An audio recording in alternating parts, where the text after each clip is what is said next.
You're listening to Inner Guidance Channel. Many people tell me they cannot meditate. This seems to me a bit like saying they cannot play the piano after one attempt. Meditation, as in every art or expression, requires constant practice for perfect results. A truly great pianist, for instance, would feel he could not play his best if he missed one day of practice. If he missed a week or a month of practice, he would know that even his most uninitiated audience would recognize his defects. So it is with meditation. If we practice daily with joy in this daily habit, we perfect it as an art.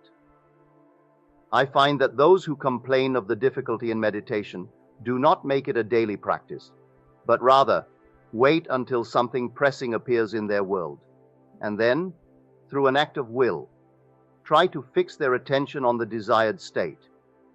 But they do not know that meditation is the education of the will, for when will and imagination are in conflict, imagination invariably wins.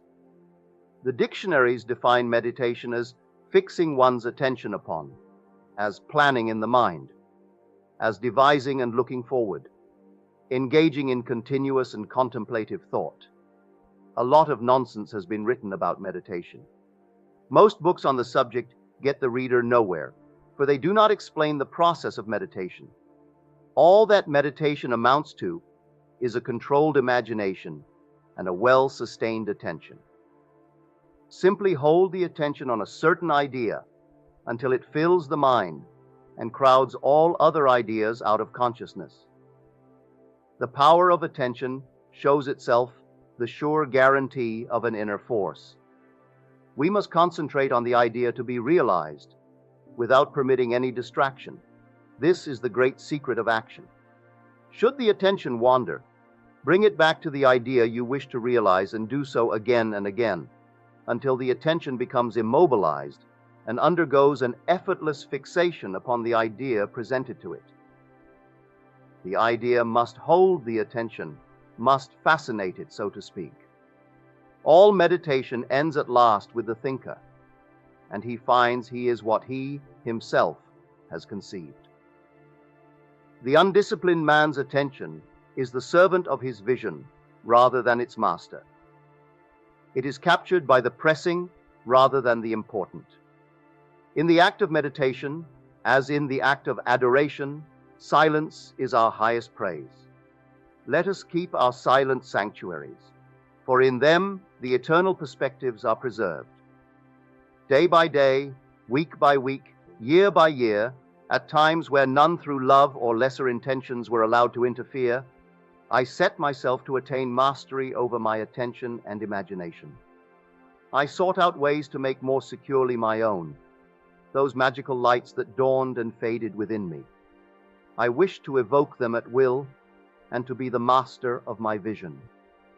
I would strive to hold my attention on the activities of the day in unwavering concentration so that, not for one moment, would the concentration slacken. This is an exercise, a training for higher adventures of the soul. It is no light labor. The plowman's labor, working in the fields, is easier by far. Empires do not send legions so swiftly to obstruct revolt, as all that is alive in us hurries along the nerve highways of the body to frustrate our meditative mood. The beautiful face of one we love glows before us to enchant us from our task. Old enmities and fears beleaguer us. If we are tempted down these vistas, we find, after an hour of musing, that we have been lured away. We have deserted our task and forgotten that fixity of attention we set out to achieve. What man is there who has complete control of his imagination and attention?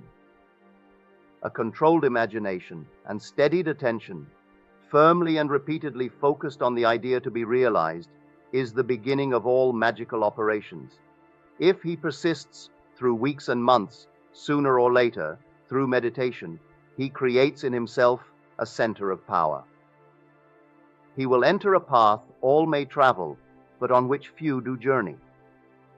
It is a path within himself where the feet first falter in shadow and darkness, but which later is made brilliant by an inner light. There is no need for special gifts or genius. It is not bestowed on any individual, but won by persistence and practice of meditation. If he persists, the dark caverns of his brain will grow luminous, and he will set out day after day for the hour of meditation, as if to keep an appointment with a lover. When it comes, he rises within himself as a diver, too long under water, rises to breathe the air and see the light. In this meditative mood, he experiences in imagination what he would experience in reality had he realized his goal, that he may in time become transformed into the image of his imagined state. The only test of religion worth making is whether it is true-born, whether it springs from the deepest consciousness of the individual, whether it is the fruit of experience, or whether it is anything else whatever. This is my reason for speaking to you on my last Sunday in Los Angeles about the true religious attitude. What is your religious attitude? What is my religious attitude? I shall speak on this subject next Sunday morning at 10:30 as Dr. Bales's guest. The service will be held at the Fox Wilshire Theater on Wilshire Boulevard near La Cienega. I shall endeavor to show you that the methods of mental and spiritual knowledge are entirely different. For we know a thing mentally by looking at it from the outside, by comparing it with other things, by analyzing and defining it, whereas we can know a thing spiritually only by becoming it. We must be the thing itself, and not merely talk about it or look at it. We must be in love if we are to know what love is. We must be godlike if we are to know what God is. Meditation, like sleep, is an entrance into the subconscious. When you pray, enter into your closet, and when you have shut your door, pray to your Father which is in secret, and your Father which is in secret shall reward you openly. Meditation is an illusion of sleep, which diminishes the impression of the outer world and renders the mind more receptive to suggestion from within. The mind in meditation is in a state of relaxation, akin to the feeling attained just before dropping off to sleep. This state is beautifully described by the poet Keats in his Ode to a Nightingale. It is said that as the poet sat in the garden and listened to the nightingale, he fell into a state which he described as "a drowsy numbness pains my senses as though of hemlock I had drunk." Then, after singing his Ode to the Nightingale, Keats asked himself this question: was it a vision or a waking dream? Fled is the music. Do I wake or sleep? Those are the words of one who has seen something with such vividness or reality that he wonders whether the evidence of his physical eyes can now be believed. Any kind of meditation in which we withdraw into ourselves, without making too much effort to think, is an outcropping of the subconscious. Think of the subconscious as a tide which ebbs and flows. In sleep, it is a flood tide, while at moments of full wakefulness, the tide is at its lowest ebb.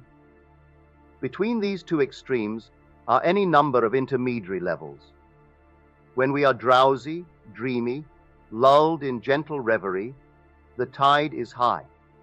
The more wakeful and alert we become, the lower the tide sinks. The highest tide compatible with the conscious direction of our thoughts occurs just before we fall asleep and just after we wake.